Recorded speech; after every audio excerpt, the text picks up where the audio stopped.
Cigarette ধরিয়ে কয়েকটা সুখ টান দিয়ে তারানাথ বলতে শুরু করলো। দেখো, আমি একজন সাধারণ মানুষ। যাকে সাধক বলে আমি কিন্তু তা নই, কারণ সত্যিকারের সাধনা করবার সুযোগও আমি কোনোদিন পাইনি, পেলেও করতাম কিনা সন্দেহ। আসল ব্যাপারের চেয়ে এই পথে পথে বেরিয়ে বেড়ানো, নানা বিচিত্র চরিত্রের মানুষের সঙ্গে আলাপ হওয়া, জীবনের এই দিকটাই আমাকে বেশি মুগ্ধ করত। নইলে সত্যিকারের সাধনা করলে আমি অনেক দূর উঠতে পারতাম। তোমাদের এতদিন বলিনি, আমার একবার প্রকৃত তান্ত্রিক দীক্ষাও হয়েছিল। গুরুর নাম বলবো না, তার বারণ আছে। এবং আমার দীক্ষাও হয়েছিল শুভ লগ্নে। তান্ত্রিক দীক্ষা অনেক বিচার করে লগ্ন দেখে দিতে হয়। যেমন শুক্লপক্ষে দীক্ষা হয় না, কৃষ্ণপক্ষের পঞ্চমী, সপ্তমী এসব তিথি খুব ভালো। অক্ষয় তৃতীয়া বা দশহরার দিন হতে পারে, কিন্তু তন্ত্র মতে এসবের চেয়েও প্রশস্ত দিনে আমার দীক্ষা হয়। কিশোরী বলল, যেমন? আমার দীক্ষা হয়েছিল সূর্যগ্রহণের সময়। গুরু যজ্ঞ শেষ করে আমার কপালে তিলক এঁকে যখন গলায় পদ্মবীজের মালা পরিয়ে দিলেন, তখন মাথার ঠিক ওপরে সূর্যে গ্রহণ লেগে রয়েছে। গুরু আমার কাঁধে হাত রেখে বলেছিলেন, তোর উন্নতি হবে, এমন লগ্ন সবাই পায় না। উন্নতি অবশ্য কিছু হয়নি, তবে কয়েকটা ক্ষমতা পেয়েছিলাম, সে তো তোমরা জানোই। গুরু এও বলে দিয়েছিলেন, বেটা, সাধনা করলে অসীম শক্তি পাবি, কিন্তু সেই শক্তি নিজের স্বার্থে অপরের ক্ষতি করবার জন্য কাজে লাগালে সর্বনাশ হবে। তন্ত্রের এই নিয়ম, সাবধান থাকিস, পা যেন না ফসকায়। গুরুর কথা মতো চলতে পারিনি। অপরের ক্ষতি করিনি বটে, কিন্তু লোভে পড়ে আধ্যাত্মিক উন্নতির বদলে বৈষয়িক উন্নতি চেয়েছিলাম, ফলে শক্তি কমে গিয়েছে। নেহাত মধুসুন্দরী দেবী বলেছিলেন, কোনোদিন ভাত কাপড়ের জন্য ভাবতে হবে না, তাই চলে যায় একরকম করে। যাকে সব কথা। তো একদিন বসে আছি এই বৈঠকখানা ঘরে, সময়টা সকাল। আগের দিন এক বেটা মারোয়ারিকে কোন শেয়ার ধরে রাখলে লাভ হবে বলে দিয়ে বেশ কিছু নগদ লাভ করেছিলাম। কর্ত্রীর মুখেও আমার কথায় ভরসা করে সে শেয়ার ধরে রেখে দেয়। পরের দিন মাঝরাতে বোম্বে থেকে ট্রাঙ্ক কল পাই। ওই শেয়ারের দর হঠাৎ বাড়তির দিকে। 7 দিনে কয়েক লাখ টাকা মুনাফা করে গতদিন সে এসে বেশ মোটা প্রণামী দিয়ে গেছে। মনটা বেশ ফুর্তি ফুর্তি লাগছে। এমন সময় দরজার কাছে একজন লোক এসে দাঁড়ালো। পরনে ধুতি আর টুইলের শার্ট, পায়ে পাম্প শু। বয়স আমারই মতো হবে। আমাকে দেখে লোকটা বলল, আচ্ছা, এটা কি আজ হাত দেখা হবে না। তারানাথ কার নাম? আমারই নাম। কেন, কি চাই? লোকটা কাছে এসে একটু সামনে ঝুঁকে ভালো করে আমাকে দেখে বলল, হ্যাঁ, তাই বটে, তুই তো তারানাথ। আমাকে চিনতে পারছিস না? আমি অবাক হয়ে তাকিয়ে আছি দেখে সে বলল, অবশ্য তোরই বা দোষ কি? দেখি আজকের কথা চিনতে পারলি না? আরে আমি বীরজা ভূষণ তালুকদার। আরো কিছুক্ষণ হাঁ করে তাকিয়ে থাকবার পর আমার মনে পড়ে গেল, আমাদের স্কুল জীবনে সেই ভূষণ পিছনের বেঞ্চিতে বসতো আর অনর্গল পকেট থেকে ডাঁসা পেয়ারা বের করে চিবোতো। তার পুরো নাম বীরজা ভূষণ ছিল। আমি তক্তাপোষ থেকে উঠে তার হাত ধরে বললাম, মাফ কর ভাই, সত্যি প্রথমটা চিনতে পারিনি। কবেকার কথা সব, আর চেহারাও তো একেবারে বদলে গিয়েছে। তারপর কি খবর বল? এই বস। খবর ভালোই, রাজা গজা কিছু হয়নি, কিন্তু ওই বেশ কেটে যাচ্ছে, বুঝলি তো। তুই কেমন আছিস বল? ভালোই, আমারও কেটে যাচ্ছে। শুনলাম তুই নাকি নাম করা জ্যোতিষী হয়েছিস, লোকের মুখের দিকে তাকিয়ে নাকি ভাগ্য বলে দিস। তো কলকাতায় এসে ভাবলাম তোর সঙ্গে দেখা না করে যাব না। বেশ করেছিস, থাক না আমার কাছে কদিন। থাকা হবে না, আজকের রাতটা হয়তো থাকবো, কিন্তু কাল সকালেই রওনা দিতে হবে।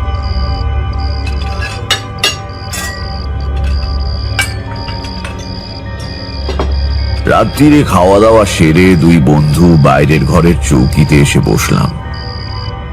ঘুম আর হলো না, ওই গল্প করতে করতেই রাত ফুরিয়ে গেল। বীরজাভূষণ কলকাতায় এসেছিল একটা মামলার তদারকি করতে। ওদের সমস্ত সম্পত্তি বাবা মারা যাবার পর দুভাগে ভাগ হয়ে গিয়েছে। এক ভাগ পেয়েছে বীরজা, অন্য ভাগ পেয়েছে তার আপন দাদা অম্বিকাভূষণ। দাদাকে পৈতৃক বাড়ি ছেড়ে দিয়ে নিজে একটু দূরে আলাদা বাড়ি তৈরি করে নিয়েছে। কিন্তু সম্প্রতি ভাগাভাগির ব্যাপারে কি একটা ত্রুটি বের করে অম্বিকাভূষণ ভাইয়ের বিরুদ্ধে মামলা শুরু করেছেন। যে সম্পত্তি নিয়ে মামলা, তার দাম 20,000 টাকার চেয়ে বেশি। কাজেই মামলা এসেছে হাইকোর্টে। এ নিয়ে অনেক দুঃখ করলো বীরজা। দেখলাম ও সেই পুরনো দিনের ভালো মানুষই এখনো যায়নি। যে দাদা তার বিরুদ্ধে মামলা করেছে তার জন্যই সে দুঃখ করছে। পরের দিন যাবার সময় বীরজা বলল, একবার আমাদের গায়ে চল না, বেরিয়ে আসতে পারবি। দেশের দিকে তো যাসনি অনেকদিন, যাবি? কথাটা ঠিক। গ্রামে আমাদের বাড়িও প্রায় ধূলিসাৎ হয়ে পড়ে রয়েছে। থাকার বা দেখাশোনা করবার কেউ নেই। কাজেই কিসে টানে আর সেখানে যাব। অবশ্য বীরজার বাড়ি আমাদের গ্রামে নয়, মধ্যে আরেকটা গ্রাম পেরিয়ে প্রায় মাইল 3 দূরের চড়ুই টিপ নামের এক গ্রাম থেকে সে পড়তে আসতো। স্কুলে পড়ার সময় মাত্র একবারই তার গ্রামে গিয়েছিলাম। এখন আর ভালো মনে পড়ে না। বললাম, আচ্ছা যাবো খন? দেখি একটু সময় করে উঠতে পারলেই যাবো। দেখ, ওসব ছেঁদো কথায় আমায় ভোলাতে পারবি না। হ্যাঁ, সময় করে উঠতে পারলে মানে কি? তুই কি কারো চাকরি করিস? ওসব বললে চলবে না। সামনের মাসের প্রথম দিকে আমায় আবার হয়তো কলকাতায় আসতে হবে, মামলার তারিখ পড়েছে। সেদিন তোর এখানেই উঠবো। তুই আগের দিন থেকে জিনিসপত্র গুছিয়ে রাখিস, ফেরবার সময় তোকে সঙ্গে নিয়ে যাব। বেশ, তাই হবে। পরের মাসে বীরজার সঙ্গে আমাদের গ্রামের স্টেশনে গিয়ে নামলাম কত বছর পরে। সেই হারানো শৈশবের সোনালী দিনগুলো স্বপ্নের মতো মনে আসে। আয়, যা যায় তা একেবারেই যায়। স্টেশন থেকে আমাদের গ্রাম 7 মাইল আর বীরজার গ্রাম মাইল 10। স্টেশনে নেমে দেখি আমাদের জন্য গরুর গাড়ি এসে দাঁড়িয়ে রয়েছে। বীরজা ব্যবস্থা করে রেখেছিল আগে থেকে। গরুর গাড়ি চেপে অনেক বছর পরে আবার কাঁচা রাস্তা দিয়ে দুলতে দুলতে যাওয়া এত ভালো লাগছিল যে বিচার করে দেখে বুঝতে পারলাম শহরে বাস করলেও শহরকে আমি আদৌ ভালোবাসি না। গ্রাম আমার রক্তে মিশে রয়েছে। চড়ুইটিপ গ্রামটা দেখতে ভারী ভালো। গ্রামের প্রান্ত দিয়ে বয়ে যাচ্ছে ছোট্ট একটি নদী। নদীর ধারে ঝোপঝাড়। সমস্ত গ্রামে কোথাও খুব ঘন জঙ্গল না থাকলেও ছাড়া ছাড়া গাছপালা প্রচুর। 3-4টে পাকা বাড়িও চোখে পড়ল। এছাড়া সবই হয় চালাঘর, নয়তো ওই করগেট টিনের ছাদওয়ালা বাড়ি। বীরজা আর তার দাদার বাড়ি পাশাপাশি, মাঝখানে এক টুকরো জমি। পাশাপাশি, কিন্তু মুখ দেখা দেখি নেই। যে বাড়িতে বীরজা আমাকে এনে তুলল সে বাড়ি সে নতুন করেছে। ছোটবেলায় আমি এসেছিলাম পাশের ওই পুরনো বাড়িতে, যেখানে এখন অম্বিকাভূষণ থাকেন। শৈশবের স্মৃতিমণ্ডিত কোনো জায়গায় অনেক দিন পরে গেলে যে আনন্দ অনুভব করা উচিত, সেরকম কিন্তু খুব একটা হলো না। কারণ গ্রামে ঢুকতেই আমার একটা অদ্ভুত অনুভূতি হলো। তোমরা তো জানো, দেবী আমাকে কিছু অতিমানবিক ক্ষমতা দান করেছিলেন। গ্রামে ঢুকেই আমার মনে হলো এখানে একটা অমঙ্গলজনক কিছু ঘটছে। সেটা কি তা তখনই বুঝতে পারলাম না বটে, কিন্তু মনের ভেতর কেমন অস্বস্তি পাক খেতে লাগলো। বীরজা জিজ্ঞাসা করলো, কি হয়েছে? অমন মুখ করে রইলি কেন? কিছু না, এমনি। বীরজার বউটা ভারী ভালো, বেশ সাধ্যি মেয়ে। আমাকে আগে কখনো দেখেনি বটে, কিন্তু হাব ভাব দেখে বুঝতে পারলো আমি তার স্বামীর খুব বড় বন্ধু। চড়ুই টিপ গায়ে এখনো শহুরে চালচলনে ঢেউ এসে দোলা দেয়নি। সেকালের মতো একটা জল ভর্তি গাড়ুর উপরে পাট করা গামছা এনে রেখে গেল বীরজার বউ। হাত মুখ ধুয়ে দুই বন্ধু বাইরের ঘরে তক্তা বসে বসে গল্প করতে লাগলাম। সবই আমাদের এই রঙিন হারিয়ে যাওয়া ছোটবেলার গল্প। গল্প করছি, কিন্তু পোকায় খাওয়া দাঁতের ব্যথা যেমন সর্বদা সব কাজের মধ্যে জানান দেয়, তেমনি মনের ভেতরকার অস্বস্তিটাকে কিছুতেই মুছে ফেলতে পারলাম না। বহুদিনের অভিজ্ঞতা থেকে জানি, আমার এই অনুভূতি সচরাচর ভিত্তিহীন হয় না। এই গ্রামে কোথাও একটা খারাপ কিছু ঘটছে। কি সেটা? আমি অন্যমনস্ক হয়ে যাচ্ছি দেখে বীরজা ভাবলো আমি বোধহয় ক্লান্ত। সে গল্পে ক্ষান্ত দিয়ে উঠে গিয়ে খাওয়া দাওয়ার আয়োজন কদ্দূর হলো দেখতে গেল। পরের দিন খুব ভোরে উঠে আমি আর বীরজা নদীর ধারে বেড়াতে গেলাম। ছোট্ট গ্রাম্য নদী, কিন্তু কচুরিপানায় তার স্রোত বন্ধ হয়ে যায়নি। বেশ কাকচক্ষু জল ধীর গতিতে বয়ে চলেছে। সকালের স্নিগ্ধ হাওয়ায় শরীর জুড়িয়ে যায়। একটু পরিষ্কার জায়গা দেখে দুজনে বসলাম। আমার বাঁ পাশে একটা বড় বাবলা গাছ, তার ডালপালা অনেকখানি জলের দিকে ঝুঁকে পড়েছে। গুড়ি থেকে কিছু ওপরে এক জায়গায় তিনটে মোটা ডাল তিন দিকে বেরিয়েছে। সেখানে একটা কাকের বাসা। কাকের বাচ্চা হয়েছে বোধহয়। মা কাক বসে বাচ্চা পাহারা দিচ্ছে, আর বাবা কাক একটু বাদে বাদেই কি যেন মুখে করে এনে বাচ্চাদের খাইয়ে যাচ্ছে। ওপারে চাষিরা জমিতে লাঙল দেবার উদ্যোগ করছে। গ্রামে এত সকালেই দিন শুরু হয়ে যায়, জানোই তো। শহরে অর্ধেক লোক বোধহয় তখনও বিছানা ছেড়েই ওঠে না।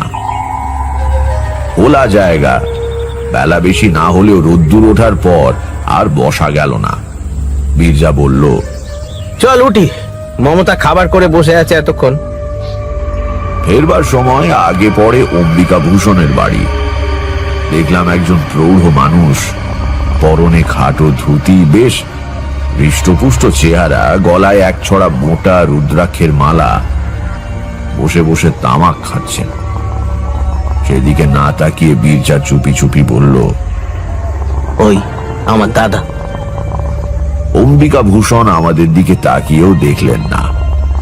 আমরা বাড়ির সামনে দিয়ে পার হয়ে যাবার আগেই ভেতর বাড়ি থেকে একজন লাল কাপড় পরা সন্ন্যাসী গোছের চেহারা লোক বেরিয়ে এসে অম্বিকা ভূষণের পাশে বসে একবার আমাদের দিকে তাকালো। বিশ্রী দৃষ্টি লোকটার, মাথায় সামান্য জটাও আছে।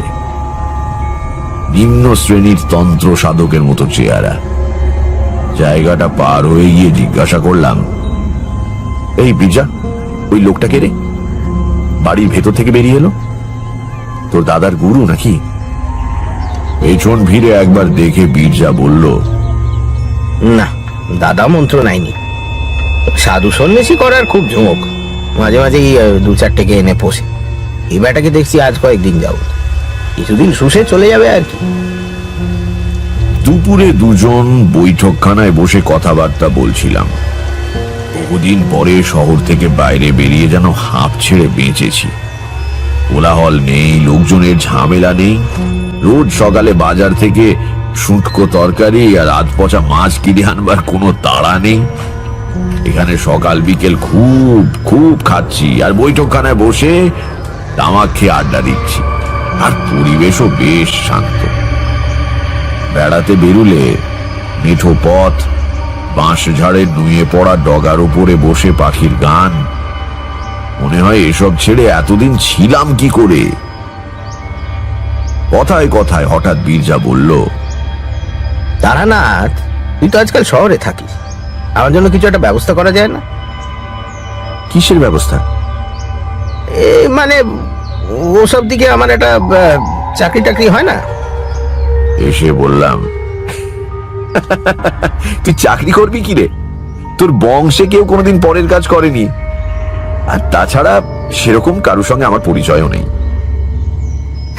মনে হয় দাদার সঙ্গে এই মামলায় আমি পেরে উঠবো না রে। যদি জিতি তাহলে সর্বশান্ত হব, তখন তো চাকরি ছাড়া আর উপায় থাকবে না ভাই। এই কথার আর কি উত্তর দেব, চুপ করে বসে রইলাম। রাত্রির বেলা গরমে ঘুম আসছিল না। এই দুদিন বীরজার বাড়িতে থাকাকালীন মনের এই অস্বস্তির ভাবটা কিন্তু দূর হয়নি।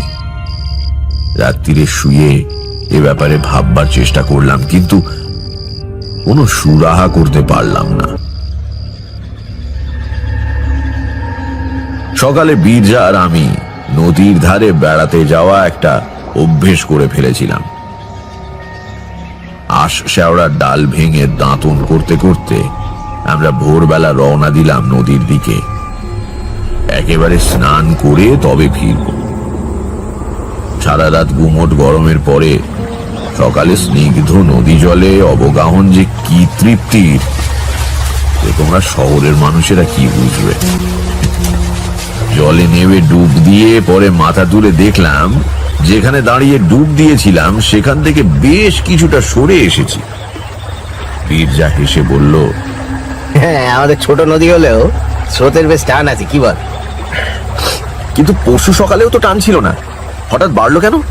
ও হয়, এমনিতে জোয়ার ভাটা বিশেষ খেলে না, কিন্তু অমাবস্যা আর পূর্ণিমার সময় স্রোত বাড়ে। অমাবস্যা কবে? তা ঠিক জানি না, 3-4 বাকি আছে বোধহয়। স্নান সেরে পাড়ে দাঁড়িয়ে গা মুছতে মুছতে নদীর ধারের ঝুঁকে পড়া বাবলা গাছটার দিকে চোখ পড়ল। প্রথমটা খেয়াল করতে পারিনি, পরে হঠাৎ মনে হলো গাছটাই কি যেন একটা নেই।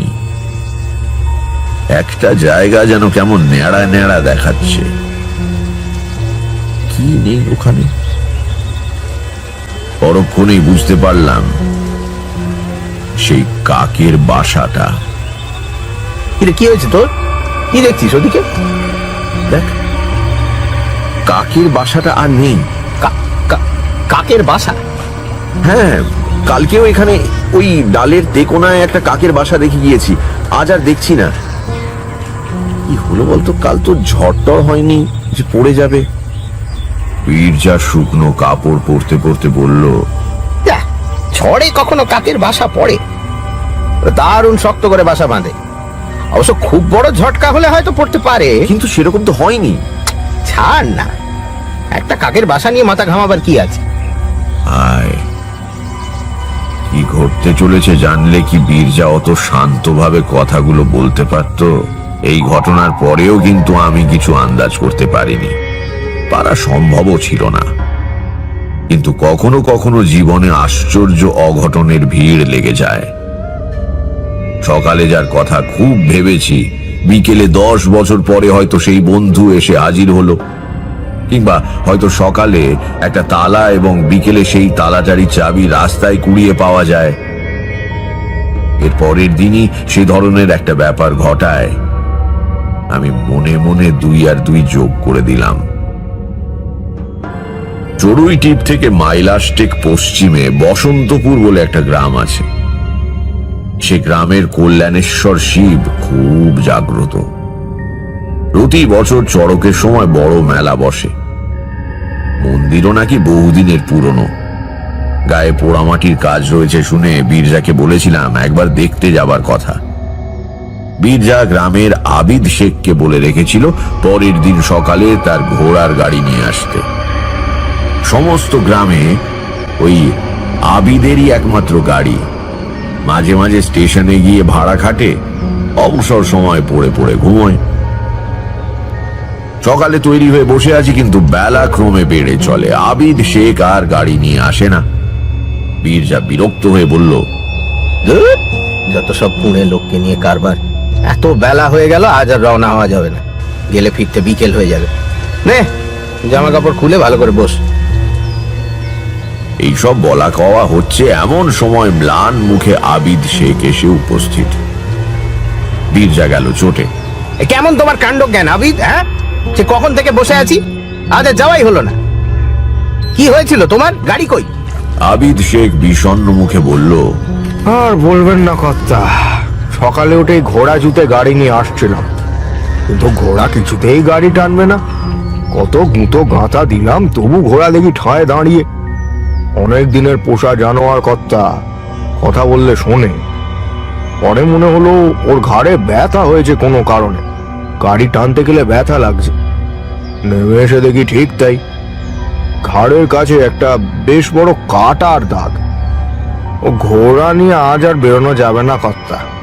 জোর করে চালাতে গেলে মাঝপথে খেপে টেপে গিয়ে গাড়ি উল্টে দিতে পারে। ঘোড়া জখম হলো কি করে? জোয়ালে পেরেক টেরেক কিছু আছে নাকি? আগে না, সে আমি দেখেছি। তাহলে? মাথা চুলকে আবিদ শেখ বলল, আমিও তো তাই ভাবছি, কিসে ঘা খেলো জানোয়ারটা। যাকগে, যাও তুমি। তোমার ঘোড়া ভালো হয়ে ওঠা অব্দি যদি আমার বন্ধু থাকে, তাহলে একদিন মন্দির দেখতে যাওয়া যাবে। আবিদ শেখ চলে যেতে বীরজা আমার দিকে তাকিয়ে বলল, লোকটা মিথ্যে কথা বলছে কিনা ঠিক বুঝতে পারলাম না। আবিদ এমনিতে ভালো, কিন্তু বড্ড কুঁড়ে। হয়তো আজ আর মেহনত করার ইচ্ছে নেই। ঘোড়া ফের রাস্তা বলে তুলে দিয়ে সারাদিন পরে ঘুমোবে, দেখিস। আমি তখন দুয়ে দুয়ে যোগ দিচ্ছি। বললাম, না হে, লোকটা বোধহয় মিথ্যে কথা বলছে না। বীরজা একটু অবাক হলো, বলল, তার মানে তুমি ওর ভালো মানুষের মতো মুখ দেখে গলে গেলে নাকি? আবিদ কিন্তু ভয়ানক মিথ্যাবাদী। হ্যাঁ, তা হতে পারে, তবে এবার বোধহয় সত্যি কথাটাই বলছে। কি বলতে গিয়ে বীরজা থেমে গেল, একটু ইতস্তত করে বলল, হবেও বা, তোর তো আবার কি সব ক্ষমতা টমতা আছে লোকের মুখ দেখে মনের কথা বলে দেবার। আমি এই নিয়ে আর কথা বাড়ালাম না। বীরজাও চুপ করে গেল। সকালে বসন্তপুর যাবার জন্য তৈরি হয়ে বসেছিলাম, কাজেই নদীর ধারের দৈনন্দিন ভ্রমণ আজ আর হয়ে ওঠেনি। দুপুরে খাওয়ার পর নিটোল একটি দিবানিদ্রা দিয়ে উঠে দেখলাম বেলা গড়িয়ে গিয়েছে। এখনই বেরিয়ে পড়লে কিছুক্ষণ নদীর ধারে বসা যায়। মুখে চোখে জল দিয়ে রওনা দিলাম।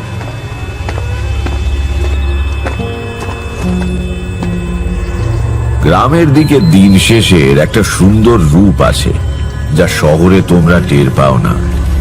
আস্তে আস্তে আমার চোখের সামনে নদীর ওপারের চষা ক্ষেত আবছা অন্ধকারে ম্লান হয়ে এলো। পাখিরা মাথার ওপর দিয়ে ফিরে যাচ্ছে বাসায়। সারাদিনের গরমের পর নদীর বুক থেকে জোলো হাওয়া ভেসে আসছে। বাংলার বাতাসে বৈরাগ্য আছে, বুঝলে। কিছুক্ষণ চুপ করে খোলা হাওয়ায় বসে থাকলে মনে হতে শুরু করে, এ কার কি হবে অনর্থক উন্নতির চেষ্টা করে। অন্ধকার বেশ চেপে আসছে দেখে বাড়ি ফেরবার জন্য উঠে দাঁড়ালাম। সঙ্গে সঙ্গে নজর পড়ল ওপাশের সেই বাবলা গাছটার দিকে। গাছের নিচে একটু ঝোপ মতো, আর তার মধ্যে কি যেন নড়ছে। অস্বীকার করতে পারবো না, প্রথমে বেশ ভয়ই পেয়েছিলাম। এদিককার গ্রামে সন্ধ্যের দিকে এখনো বুনো শুয়োর বেরোয়। শখ করে হাওয়া খেতে এসে শেষে বুনো শুয়োরের হাতে পড়লাম নাকি? এই শুয়োর বড় বাজি জানোয়ার, অকারণেই তেড়ে এসে দাঁত দিয়ে পেট চিরে দেয়। কিন্তু না, শুয়োর নয়। আমার পায়ের আওয়াজ পেতেই বোধহয় ঝোপের মধ্যে থেকে একজন উঠে দাঁড়ালো। অম্বিকা ভূষণের বাড়িতে দেখা সেই তান্ত্রিক সন্ন্যাসী। তার হাতে কতগুলো শেকড় বাকড়। লোকটা তীব্র জ্বলন্ত দৃষ্টিতে আমার দিকে তাকিয়ে রইল। তার চোখের দিকে তাকালে মনে হয় পৃথিবীতে সব আলো, হাসি, গান ফুরিয়ে গিয়েছে। যেন কাল সকালে আর সূর্য উঠবে না এবং 5 মিনিটের মধ্যে আমি মারা যাব। তোমরা হলে সেই চাউনিতেই তোমাদের হাত পা ঠান্ডা হয়ে আসতো, কিন্তু আমি তারানাথ। আমারও জীবন কেটেছে ভয়ানক সব সাধকদের সঙ্গে মেলামেশা করে। তারা সত্যিকারের সাধক। আর এই লোকটাকে দেখেই বুঝতে পারলাম এর কিছু ক্ষমতা আছে বটে, কিন্তু সে নিম্ন শ্রেণীর ক্ষতি করার ক্ষমতা। সেটা বুঝেই মনে জোর পেলাম।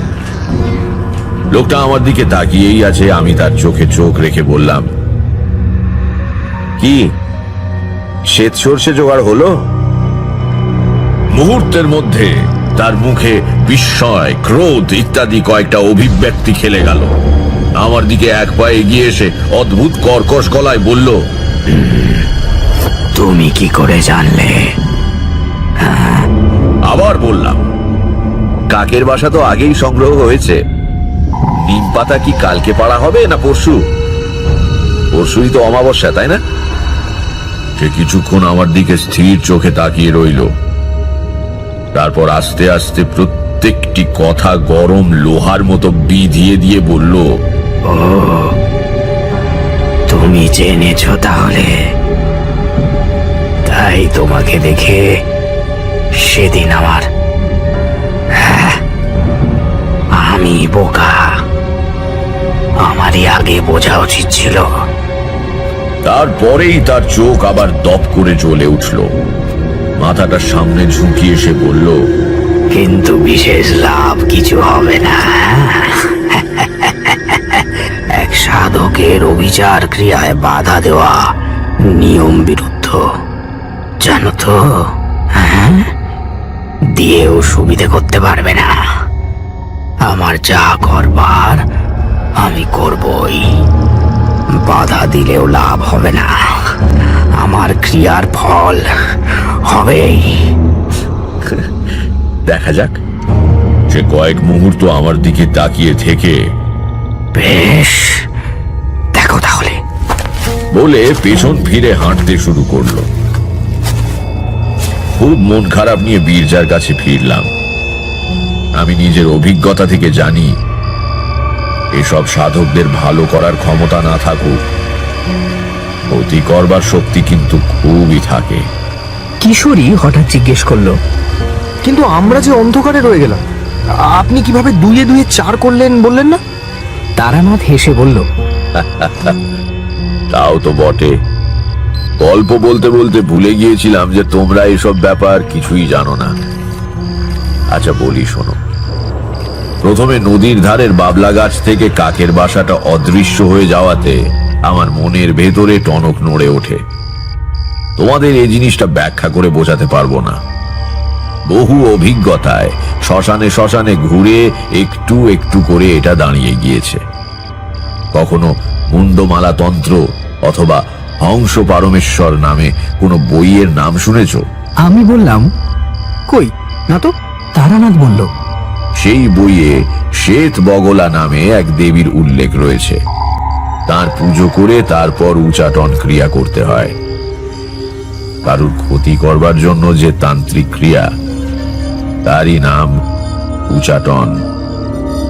অমাবস্যার দিন ছাড়া শ্বেত বগলার পুজো হয় না। ঘোড়া আর মোষের রক্ত মিশিয়ে কালি তৈরি করতে হয়। তারপর কাকের পালকের কলম দিয়ে যার সর্বনাশ করতে চাও তার নাম একটা নিম পাতার ওপর ওই রক্ত দিয়ে লিখতে হবে। লেখার সময় একটা মন্ত্র উচ্চারণ করতে হয়, সেটা অবশ্যই তোমাদের বলবো না। এরপর ষোড়শোপচারে শ্বেত বগলার পুজো করে হোম করতে হবে। যজ্ঞের সমিধ হচ্ছে সাধারণত বেলকাঠ বা জগডুমুরের কাঠ, কিন্তু এই যজ্ঞ করতে হয় কাকের বাসার সরু সরু কাঠি দিয়ে। প্রত্যেকটি কাঠি যজ্ঞের আগুনে দেবার আগে শ্বেত সর্ষের তেলে ভিজিয়ে নিতে হয়। পূর্ণাহুতি দেওয়ার সময় ওই শত্রুর নাম লেখা নিম পাতাটি যজ্ঞের আগুনে দিলেই কাজ শেষ। এবার আগুন নিভে গেলে যজ্ঞকুণ্ড থেকে কিছুটা ভস্য তুলে শত্রুর বাড়িতে নিক্ষেপ করলে কয়েকদিনের মধ্যেই তার ভয়ঙ্কর সর্বনাশ উপস্থিত হবে। উফ, কি ভয়ানক! ভয়ানকই বটে। এই জন্যেই বীরজার জন্য চিন্তিত হয়ে পড়েছিলাম। রাত্রিরে বাইরের ঘরে বসে গল্প করতে করতে বীরজা বলল, এ তোকে এরকম দেখাচ্ছে কেন রে? শরীর খারাপ নাকি? আচ্ছা শোন বীরজা, কাল একটা পুজো করব ভাবছি। ফর্দ করে দেবো, কতগুলো জিনিস আনিয়ে দিস তো। রাত্রিরে পুজো হবে। পুজো? কিসের পুজো? এমনি তোর সময়টা ভালো যাচ্ছে না, ভাবছি একটা সস্তায়ন গোছের করে দেব। বীরজা বোকা নয়। সে উঠে এসে আমার হাত দুটো ধরে বলল, কি ব্যাপার বল দেখি। আমায় ভোলাবার চেষ্টা করিস না। যদি কিছু বুঝে থাকিস আমাকে বল। আমার কি কোনো বিপদ আসছে? ভেবে দেখলাম বীরজার কাছে আসল ঘটনা লুকিয়ে কোনো লাভ নেই, বরং তৈরি থাকলে ও যাই আসুক না কেন তার সঙ্গে অন্তত যুদ্ধ করতে পারবে। আমি বীরজাকে সব খুলে বললাম। বীরজা শুনে কিছুক্ষণ চুপ করে বসে থাকলো। তারপর নিজের বিপদ সম্বন্ধে কোনো কথা না বলে একটা নিঃশ্বাস ফেলে বলল, আবিদ শেখ তাহলে সত্যি কথাই বলেছিল। তা বটে। তাহলে এখন কি করব? বললাম তো, জোগাড় যন্ত্র করে দে, কাল সকালেই সস্তায়ন করে দিই। তাতেই আমার বিপদ কেটে যাবে। ওদের পুজোয় ফল ফলবে না? বীরজার কথার কোনো উত্তর দিতে না পেরে চুপ করে রইলাম। কি রে, উত্তর দিচ্ছিস না যে? তোকে মিথ্যে কথা বলতে চাই না বীরজা। এসব তান্ত্রিকের মানুষের ভালো করার ক্ষমতা না থাকলেও খারাপ করবার শক্তি খুব থাকে। আমার পুজোর ফল না ফললেও তোর দাদার ক্রিয়াকাণ্ডের ফল হবে বলেই মনে হয়। তাহলে তুই তো অনেক সাধুর সঙ্গে ঘুরেছিস, এই পুজো কাটান দেবার মন্ত্র জানিস না? মিথ্যে সান্ত্বনা দিয়ে লাভ নেই, তাই বললাম, না ভাই বীরজা, আমি এ পথের ভালো দিকটারই সন্ধান করেছি চিরকাল। অপরের ক্ষতি কি করে করতে হয় তা শিখিনি রে। অনেককে অনেক ভয়ানক কাণ্ড করতে দেখেছি ঠিকই, কিন্তু তা শিখতে ইচ্ছে করেনি। আমি তাহলে এখন কি করব? ঈশ্বরকে ডাক, তিনি সর্বমঙ্গলময়। তিনি ইচ্ছে করলে সব বিপদ কাটিয়ে দিতে পারেন।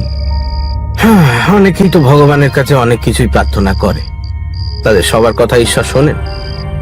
ভগবানকে ডেকে লাভ কি? বীরজার চরিত্রের এই দিকটা চোখে পড়ায় আমার ভালো লাগলো। সে গ্রামের লোক বটে, আধি ভৌতিক আধি দৈবিক ক্রিয়াকর্মে বিশ্বাসও রাখে, কিন্তু নিজের বিপদ ঘটতে চলেছে জেনেও সে গেঁয়ো লোকের মতো অধীর হয়ে পড়ল না। কিছুক্ষণ চুপ করে থেকে সে উঠে বাড়ির ভেতরে গেল। বলে গেল,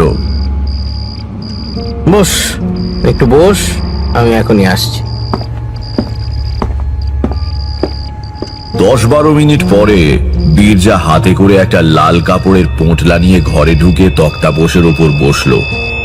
বললাম, কি ব্যাপার? ও পোঁটলায় কি? এদিকে আয়, তোকে কয়েকটা জিনিস দেখাই। কি জিনিস?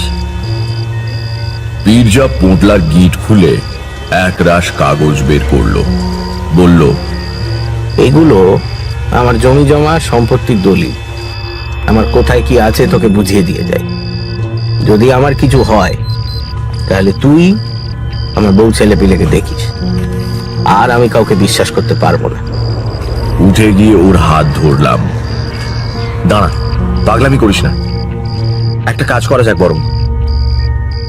বীরজা আমার মুখের দিকে তাকিয়ে বলল, কি?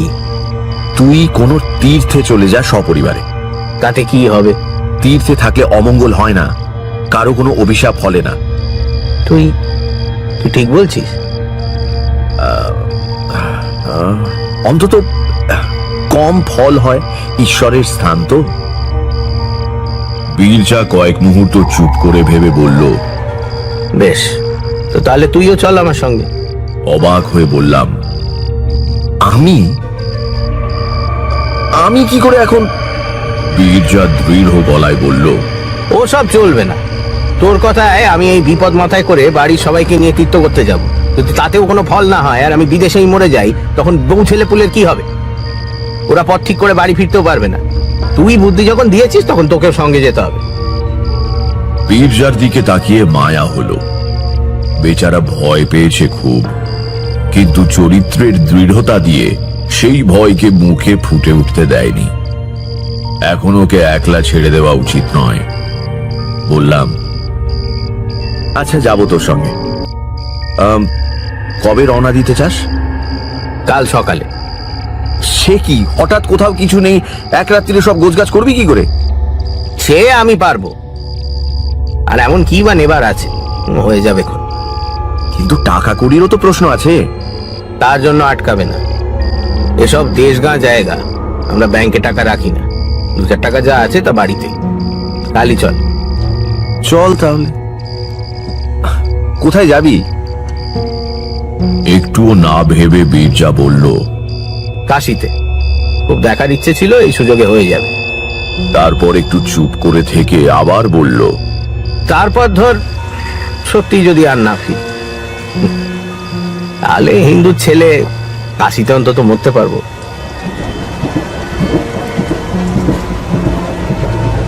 সারা রাত্রি তোড়জোড় করে পরের দিন সত্যিই আমরা কাশী রওনা দিয়ে দিলাম। বীরজার স্ত্রীকে আসল কারণ জানানো হলো না। দুই বন্ধুর হঠাৎ বেড়াতে যাবার শখ হয়েছে, এই কথা তাকে বলা হলো। যাবার পথে নিবারণ রায়, বীরজার দুঃসম্পর্কের মামা, তাকে ঠিকানা দিয়ে এলো বীরজা। আমার এক চেনা ভদ্রলোকের অনেক দান আছে কাশীর এক আশ্রমে।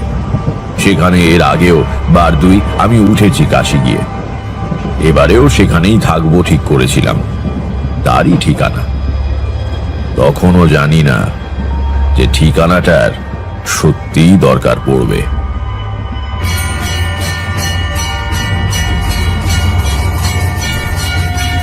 অমাবস্যার দিনই সকালে কাশী পৌঁছলাম। গঙ্গা স্নান করে সেদিনই বাবা বিশ্বনাথের পুজো দেওয়া হলো। বেচারা বীরজার বউ জানে না স্বামী কেন এত তাড়াহুড়ো করে কাশী এসেছে। সে আনন্দ করে সব দেখে বেড়াচ্ছে। পাড়া গাঁয়ের বউ এর আগে বিশেষ বাইরে বেরোয়নি কখনো। খুব খুশি। বীরজা মাঝে মাঝে কাষ্ঠ হাসি হাসছে, কিন্তু সে হাসিতে কোনো রং নেই। সেদিন রাত্রিটা আমরা দুই বন্ধু এক জায়গায় বসে প্রায় জেগেই কাটিয়ে দিলাম। কিছুই ঘটল না। এই ভয়ঙ্কর সময়টা কেটে যেতে বীরজাও যেন মনে একটু বল ফিরে পেল। পরের দিন সকালে তাকে বেশ হাসি খুশি দেখলাম। এই করে নিরুপদ্রবে আরো 3-4 দিন কেটে গেল। পঞ্চম দিনে বীরজাই আমাকে বলল, মনে হচ্ছে এই যাত্রা বেঁচে গেলাম, বুঝলি না? তীর্থস্থানের মাহাত্ম্য আছে, স্বীকার করতে হবে। সেদিনই বিকেলে বসে আমি আর বীরজা গল্প করছি, মাটিতে বসে তরকারি কুটছে বীরজার বউ। হঠাৎ আশ্রমের অধ্যক্ষ জ্ঞানানন্দ ঘরে ঢুকে বললেন, হঠাৎ ঢুকে পড়লাম, কিছু মনে করবেন না। অবশ্য বৌমা আমার মায়ের মতো। এই আপনাদের সঙ্গে একটু কথা ছিল যে। বললাম, আসুন আসুন, বসুন তো আগে। কি ব্যাপার বলুন। জ্ঞানানন্দ তাঁর হাতে ধরা হলুদ রঙের এক টুকরো কাগজ আমাদের দিকে বাড়িয়ে দিয়ে বললেন, বীরজাভূষণ কার নাম? একটা তার এসেছে। আশ্রমে তার এলে আমি সই করে নিয়ে পৌঁছে দিই। দেখুন তো কি খবর, কোনো বিপদ টিপদ নয় তো? বিপদ আর কি হবে, বীরজা তো সমস্ত পরিবার নিয়ে এখানে। তার খুলে বীরজার চোখ মুখ কেমন যেন হয়ে গেল। জিজ্ঞেস করলাম, কি হয়েছে বীরজা, কি খবর কি? বীরজা আমার দিকে তারটা বাড়িয়ে দিয়ে বলল, দাদা তার পাঠিয়েছেন, পড়ে দেখ। পড়ে দেখলাম অম্বিকা ভূষণেরই করা তার বটে। বিশেষ কিছু লেখা নেই, শুধু বলা হয়েছে, অবিলম্বে ফিরে এসো, বাড়িতে বিপদ। বীরজার দিকে তাকিয়ে বললাম, কি বিপদ বলে মনে করিস? তা কি করে বলবো, কিছু তো বলা হয়নি। তাছাড়া দাদা হঠাৎ যার জন্য এত কাণ্ড, তোর আমার মাথাটাই গুলিয়ে যাচ্ছে। চল ফিরি, নিশ্চয়ই কিছু গুরুতর হয়েছে, নইলে দাদা তার করতেন না। ট্রেনে আসতে সমস্ত পথ বীরজা বলল, রক্তের টান, বুঝলি? দাদা ভুল বুঝতে পেরে আমাকে আবার ডেকেছে। আমি তার কথার উত্তর দিইনি তখন, কারণ হঠাৎ আমার মনের মধ্যে আবার সেই পুরনো অমঙ্গলের ধ্বনি বেজে উঠেছে, যেন অবিলম্বে একটা অশুভ কিছু ঘটতে চলেছে। এর ওপর বীরজাকে আর কিছু বলে ভয় দেখিয়ে লাভ নেই, কিন্তু আমি জানি কিছু একটা ঘটবেই বা ঘটছে। আমার এই অনুভূতি মিথ্যে হয় না, হলো তাই। গরুর গাড়ি নিয়ে স্টেশন থেকে একেবারে অম্বিকা ভূষণের বাড়ির সামনে গিয়ে নামা হলো। মালপত্র গাড়িতেই রেখে আমরা ঢুকলাম বাড়িতে। চারদিকে কেমন একটা থমথমে ভাব, বাইরের ঘরে কেউই নেই।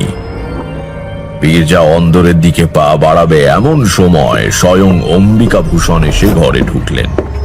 বীরজা নিচু হয়ে তার পায়ের ধুলো নিয়ে প্রণাম করে বলল, কি হয়েছে দাদা, তার করেছো কেন? উত্তরে অম্বিকা ভূষণ ভাইকে জড়িয়ে ধরে কেঁদে ফেললেন।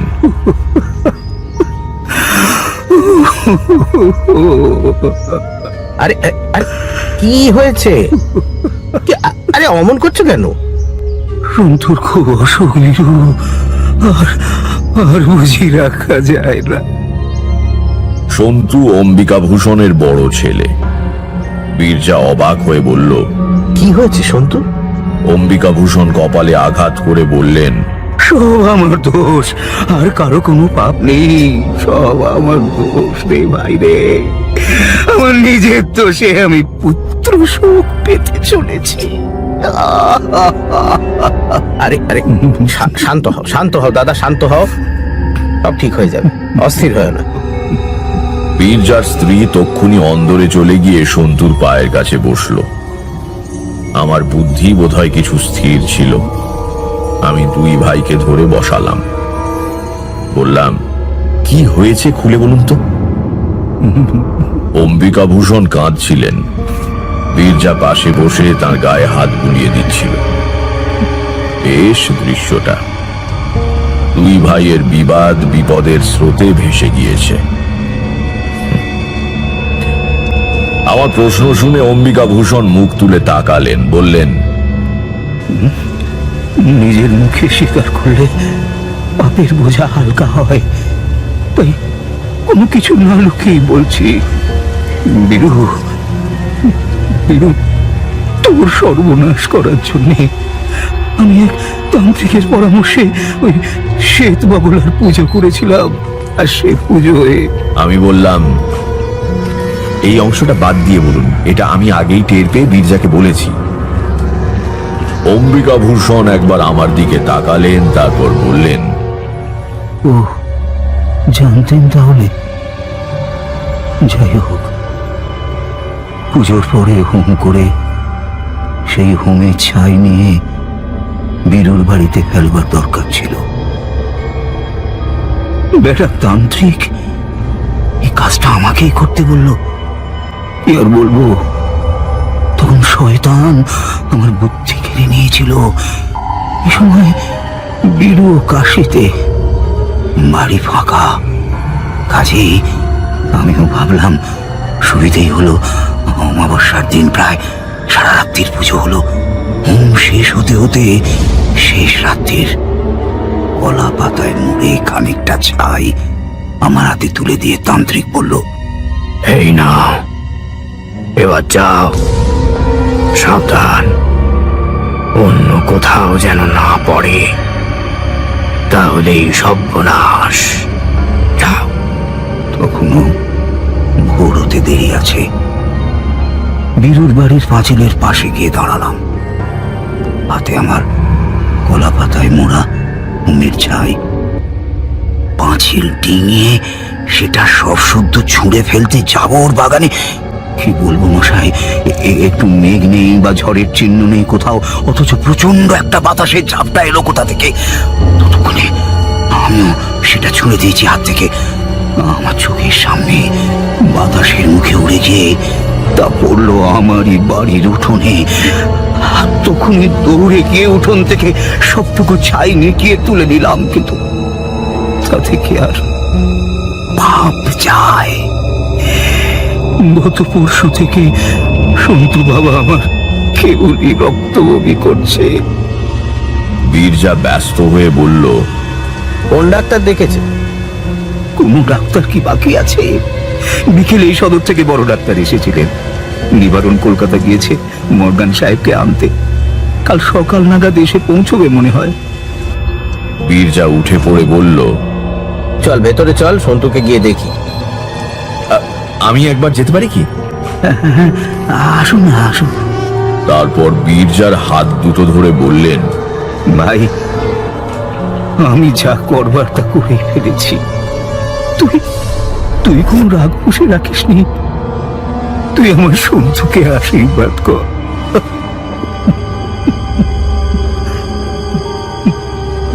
অমন করে বলছো কেন দাদা? সন্তু আমার নিজের ছেলের মতো।